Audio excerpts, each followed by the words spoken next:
497 masih eksis. Ruang kerja CEO White Enterprise. Agatha, apa tidak ada kendala saat aku pergi ke ibu kota? Tanya Stephen yang baru saja mulai kembali bekerja. Tidak ada, Tuan. Semua pekerjaan penting ditangani dengan sangat baik oleh Nyonya White. Sahut Agatha. Baguslah kalau begitu. Mama memang bisa diandalkan. Gumam Stephen sambil matanya menatap tumpukan berkas yang sudah rapi di pojok meja kerjanya. Sewaktu Anda pergi ke ibu kota, Nona Clara sudah 2 kali datang ke kantor mencari Anda. Saat diberitahu bahwa Anda sedang keluar kota, dia langsung pergi tanpa mau mengatakan apa tujuan dia datang ke sini. Ujar Agatha. Biarkan saja. Dia pasti akan segera datang lagi kemari saat dia mengetahui jika aku sudah kembali masuk kantor. Tukas Stephen. Oh ya, Agatha? Jangan lupa, lusa kamu ikut aku ke gedung pusat Dragon Corp. Lanjut Stephen. Baik, Tuan Stephen. Sahut Agatha. Ruang kerja pribadi Wakil Presiden, lantai 30 gedung pusat Dragon Corp. Akhirnya kamu datang juga, Edgar. Ucap Charles, alisnya terangkat sedikit saat melihat Nicole masuk ke ruang kerjanya bersama Edgar. Tidak usah heran begitu, Kak Charles. Sahut Nicole dengan tangannya bergerak lincah. Saat kakak mengirim pesan tadi, aku dan Edgar sedang makan di food court Mall Alexander. Daripada dia harus repot ngantar aku pulang dulu, bukankah lebih baik aku ikut kemari? Lebih cepat dan efisien. Nicole menggoyangkan tangannya di depan muka Charles, menegaskan perkataannya. Sementara Nicole sedang berbicara dengan Charles, Edgar bergegas duduk di kursi di seberang meja Charles dan langsung meraih laptop Charles yang masih dibiarkan dalam keadaan terbuka. Dahi Edgar berkerut semakin dalam saat dia melihat tampilan layar pada laptop Charles tersebut. Tanpa membuang waktu, jari-jari tangan Edgar dengan lincah menekan beberapa tombol pada keyboard. Charles tersenyum tipis begitu dia mendengar perkataan Nicole. Dasar adik kurang peka. Mengapa kamu tidak sekalian membawakan makanan untukku, saat kamu tahu jika aku sedang lembur di kantor? Hei! Mana sempat? Edgar begitu terburu-buru tadi? Sahut Nicole seenaknya. Dengan santai Nicole segera menarik kursi dan duduk di sebelah Edgar. Matanya ikut fokus menatap layar laptop. Mengapa tampilan layarnya tidak berubah juga? Gumam Edgar sambil terus mengetikkan beberapa kode pada keyboard. Pelan sedikit, Edgar. Sepertinya ini bukanlah virus berbahaya. Ucap Nicole tiba-tiba. Edgar langsung menghentikan gerakan jari-jarinya dan menoleh ke arah Nicole dengan tatapan mata terlihat sedikit heran. Charles juga terlihat sedikit kaget begitu dia mendengar ucapan Nicole barusan. Apa maksud kamu, Nicole? Tanya Edgar penasaran. Nicole tersenyum geli saat dia melihat ekspresi wajah Edgar, ekspresi khawatir bercampur penasaran. Kamu sepertinya terlalu tegang karena terpengaruh pesan dari Kak Charles, sehingga kamu bertindak terlalu terburu-buru. Coba kamu perhatikan lagi pada layar laptop. Edgar bergegas mengikuti instruksi Nicole. Matanya fokus mengamati tampilan layar yang selalu berubah acak antara lembar kerja Charles dengan tampilan gambar ratusan kalajengking hitam yang memenuhi layar dalam waktu cukup lama. Kamu benar, virus ini sama sekali tidak menyasar lembar kerja Charles, dia hanya muncul berulang kali di layar dengan tempo acak. Ucap Edgar setelah cukup lama mengamati layar laptop. Pantas saja semua kode yang aku masukkan tidak berpengaruh sama sekali. Itu karena antivirus yang kamu pasang pada server utama tidak menganggap dia sebagai virus. Sahut Nicole mengejutkan Edgar dan Charles. Mereka berdua sungguh tidak menyangka jika Nicole bisa menganalisa masalah tersebut hanya dengan sekali pandang. Terus apa yang harus aku lakukan? Bahkan aku tidak bisa mendeteksi di mana virus itu bersembunyi. Tukas Edgar yang sebenarnya sudah paham dengan kasus yang sedang dia hadapi setelah dia mendapat petunjuk penting dari Nicole barusan. Dan dia juga sudah tahu apa yang harus dia lakukan untuk mengatasinya. Nicole cuma nyengir saja saat dia mendengar pertanyaan Edgar. Tidak usah berpura-pura tidak tahu, Edgar. Apa kamu tidak kasihan melihat kerjaan Kak Charles sudah tertunda cukup lama? Cepat nonaktifkan mainan anak kecil itu. Sahut Nicole. Hei, hei, hei. Siap Nyonya Hacker. Terima kasih atas advice-nya. Tukas Edgar sambil terkekeh. Dengan gesit jari-jari Edgar kembali beraksi di atas tombol keyboard dan tak berapa lama kemudian di layar muncul semacam gambar ledakan bunga api disusul sebuah tulisan berwarna merah yang berkedip lambat. Ini hanya sekedar perkenalan. Sampai ketemu lagi. Sejenak kemudian huruf-huruf pada tulisan itu rontok satu persatu dan tampilan layar laptop Charles kembali normal, seolah tidak ada yang terjadi. Kamu harus memperkuat keamanan server utama, Edgar. Meski kasus tadi tidak terlalu membahayakan data-data pada server, tetapi mereka terbukti sudah mampu membobol antivirus yang ada pada jaringan komputer Dragon Corp meskipun belum bisa menembus semakin dalam. Aku yakin, si pemilik mainan tadi akan terus berusaha untuk membobol masuk ke server utama dan mengacak database yang tersimpan di sana. Ujar Nicole. Charles menatap sang adik dengan pandangan kagum. Dia tidak menyangka jika ternyata Nicole juga tahu tentang cybercrime. Dari mana kamu belajar semua itu, Nicole? Tanya Charles dengan mimik muka penasaran. Dari mana saja? Sejak awal kuliah aku mulai menyukai semua hal yang berhubungan dengan cyber, jaringan internet, dan semua yang berhubungan dengan dunia maya. Aku jarang bergaul dan sedikit memiliki teman, jadi dunia maya adalah temanku yang paling akrab. Sahut Nicole. Charles tersenyum tipis setelah mendengar jawaban Nicole. Pantas saja kamu langsung bisa cocok dengan Edgar. Ternyata kalian berdua mempunyai kegemaran yang sama. Ujar Charles. Apa sekarang laptop aku sudah aman, Edgar? Tanya Charles. Sambil melirik ke arah Nicole, Edgar segera menanggapi pertanyaan Charles. Berkat adik Tuan Charles, laptop Anda sudah aman 100%. Silakan kalau Tuan Charles mau meneruskan pekerjaan. Sahut Edgar tanpa ragu sambil menggeser laptop ke depan Charles. Baru saja Charles mau menanggapi ucapan Edgar, tiba-tiba saja terdengar suara seorang wanita. Loh, ada orang lain ternyata. Wanita itu langsung masuk ke ruang kerja Charles. Mendekati Charles dan meletakkan 2 buah kotak makanan ke atas meja. Apa kabar Edgar, Nicole? Sapa Nancy sambil memandang ke arah Edgar dan Nicole bergantian, tersenyum ramah. Baik Nancy, apa itu makanan buat Kak Charles? Sahut Nicole sambil melirik ke arah kotak makan. Betul Nicole. Tukas Nancy. Nancy? Sama siapa kamu kemari? Tanya Charles terheran-heran saat melihat kemunculan Nancy yang tidak terduga itu. Sama seorang pengawal. Aku baru saja dari rumah kamu, Charles, dan cuma bertemu Mama. Kata Mama kamu sedang lembur, makanya aku langsung kemari. Aku tahu, kamu pasti belum makan.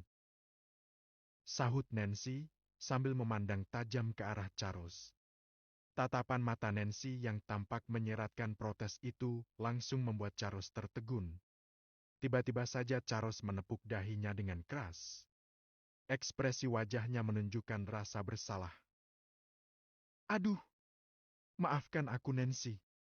Gara-gara virus ini, aku sampai lupa dengan janjiku mengajak kamu makan malam. Ujar Charles.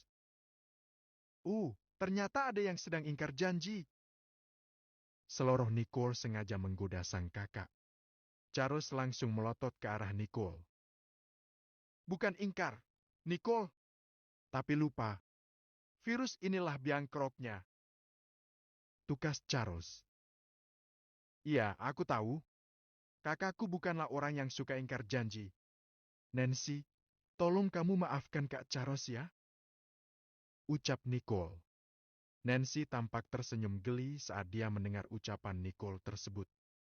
Dia hanya mengangguk untuk menanggapi permintaan Nicole. Edgar terlihat berdiri dan dengan lembut menarik tangan Nicole agar ikut berdiri.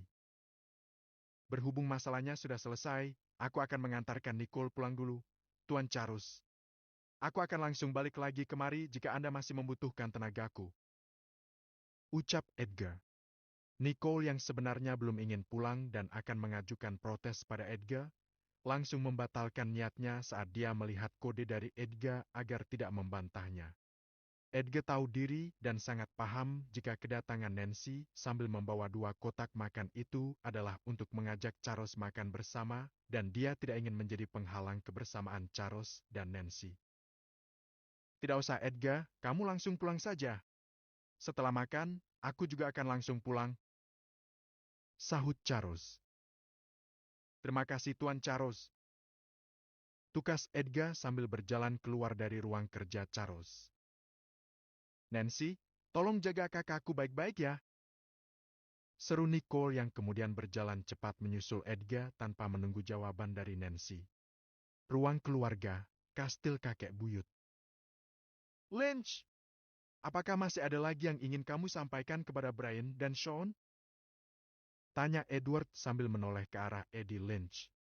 Dahi Eddie Lynch tampak berkerut, seolah dia sedang memikirkan sesuatu. Untuk Sean dan Brian, aku rasa cuma itu, Edward. Tapi aku ingin bicara sedikit dengan Evelyn. Ujar Eddie Lynch sambil memandang Evelyn dengan tatapan serius. Evelyn merasa sedikit terkejut hingga dia merasa jantungnya seakan berdebar lebih kencang saat namanya tiba-tiba saja disebut oleh Eddie Lynch, lalu dengan refleks dia langsung menjawab. Ada apa, Paman Lynch? Kapan kamu dan mamamu akan balik ke London? Eddie Lynch balik bertanya sambil menatap Evelyn dengan penasaran. Evelyn menghela nafas sejenak, lalu menjawab dengan nada sedikit ragu. Kata Mama, paling lambat lusa. Karena 4 hari lagi, aku sudah mulai masuk kuliah seperti biasa. Dia berusaha tersenyum untuk menyembunyikan rasa enggannya karena harus kembali ke rutinitas kuliahnya. Padahal Evelyn masih berada pada tahap awal kuliah, baru semester 1. Eddie Lynch menarik nafas panjang, merasa sedikit kecewa saat mendengar jawaban Evelyn. Aku kira masih 2 atau 3 minggu lagi. Gumamnya. Memangnya ada apa, Paman? Tanya Evelyn dengan mimik muka tampak penasaran. Sambil menghela nafas, Eddie Lynch menanggapi pertanyaan Evelyn. Sebenarnya aku ingin mengajarkan beberapa teknik pengobatan menggunakan jarum perak yang baru saja aku sempurnakan. Tetapi, karena lusa kamu sudah pulang dan sudah harus kuliah, Paman akan memberikan teorinya dulu saja. Paman sudah mencatat langkah-langkah yang harus dilakukan dan sudah Paman simpan di laptop, nanti Paman kirim. Sahut Eddie Lynch akhirnya. Evelyn tampak tersenyum senang saat dia mendengar perkataan Eddie Lynch. Meskipun aku sudah pulang ke London, Paman Lynch masih bisa mengajari aku praktek pengobatan dengan teknik baru itu. Bukankah kita bisa melakukan video call? Tukas Evelyn. Eddie Lynch tertegun sejenak, senyum cerah muncul di wajahnya. Mengapa aku tidak berpikir sampai sejauh itu? Sahut Eddie Lynch bersemangat. Kalau begitu, ketika kamu sudah tiba di London, kamu bisa pelajari dulu teorinya Evelyn. Setelah kamu memahami teori pengobatan dengan teknik baru itu, kamu segera hubungi Paman via video call, nanti Paman akan memandu kamu bagaimana prakteknya. Lanjut Eddie Lynch. Deal, Paman Lynch. Aku akan mempelajari teori itu sampai tuntas. Paman pasti akan kagum melihat kejeniusan otakku. Sahut Evelyn penuh semangat. Yasmin, yang duduk di sebelah Eddie Lynch, tak bisa menahan senyum geli mendengar celetukan Evelyn barusan. Tuan Wilson yang baru mengenal Evelyn pun bergumam. Sikap Evelyn ini mirip sekali dengan Naomi, selalu bisa menghangatkan suasana. Eddie Lynch tersenyum lebar begitu dia mendengar jawaban Evelyn. Ia mengusap kepalanya dan menyahut. Hei, iyalah Evelyn, Paman percaya kok. Wajahnya terlihat bangga sekaligus terhibur dengan sikap Evelyn yang selalu penuh semangat dan sangat percaya diri. Satu lagi Evelyn. Ujar dokter jenius Eddie Lynch tiba-tiba sambil tangannya merogoh kantong celananya. Apa Paman Lynch?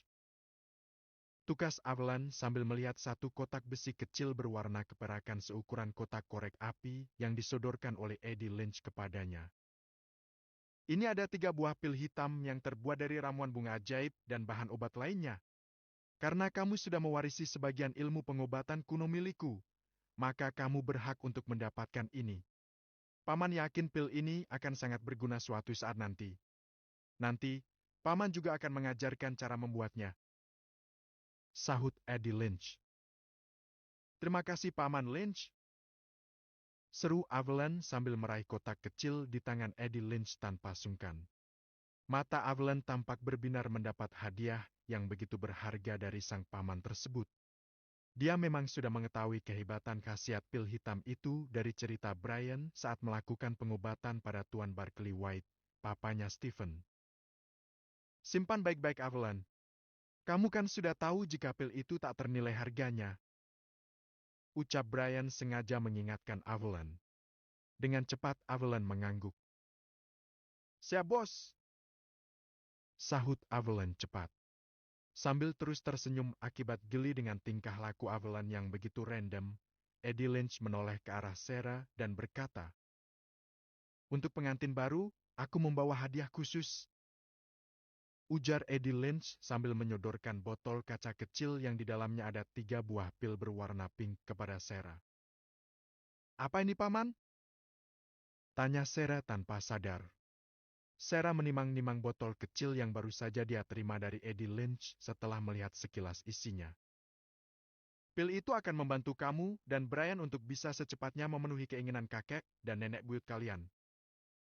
Sahut Eddie Lynch sambil tersenyum penuh arti. Papa ngomong apaan sih? Bisik Yasmin ke telinga sang papa yang langsung ditanggapi oleh Eddie Lynch hanya dengan senyum. Sementara itu, raut wajah Sarah sudah berubah kemerahan karena merasa jengah setelah dia mendengar ucapan Eddie Lynch. Terima kasih Paman Lynch. Sahut Sarah dan Brian hampir bersamaan. Raut muka Edward dan Wilson tampak semakin cerah setelah mereka mendengar perkataan Eddie Lynch. Mantap Eddie, ternyata kamu sangat pengertian. Sebentar lagi, aku dan Wilson akan benar-benar menjadi seorang kakek. Ujar Edward yang segera mendapat anggukan kepala dari Wilson. Sudah, tidak usah terlalu ditanggapi. Santai saja. Tiba-tiba saja Sarah mendengar suara Brian yang samar-samar memasuki telinganya. Dia langsung melihat ke arah Brian dan tersenyum, merasa senang karena mendapat perhatian dari Brian, kemudian mengangguk. Nah, sekarang giliranku. Lanjut Edward. Aku hanya ingin memperingatkan kalian semua agar waspada dan berhati-hati dengan organisasi tentara bayaran yang menyebut dirinya Black Scorpion. Ujar Edward sengaja menjeda kalimatnya untuk melihat respon dari semua orang yang ada di ruangan tersebut. Black Scorpion? Gumam Brian, Sean dan Scott hampir bersamaan. Mereka bertiga sama-sama merasa asing dengan nama organisasi itu. Keempat orang gadis terlihat langsung saling pandang dan bertanya-tanya karena mereka juga tidak pernah mendengar nama organisasi tentara bayaran tersebut.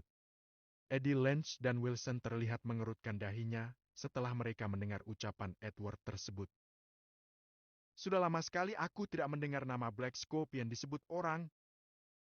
Gumam Eddie Lynch pelan. Mengapa tiba-tiba saja Edgar mengungkit tentang organisasi ini? Batin Eddie Lynch. Aku pikir Black Scorpion sudah bubar dan lenyap sejak belasan tahun yang lalu. Ternyata mereka masih eksis. Batin Wilson.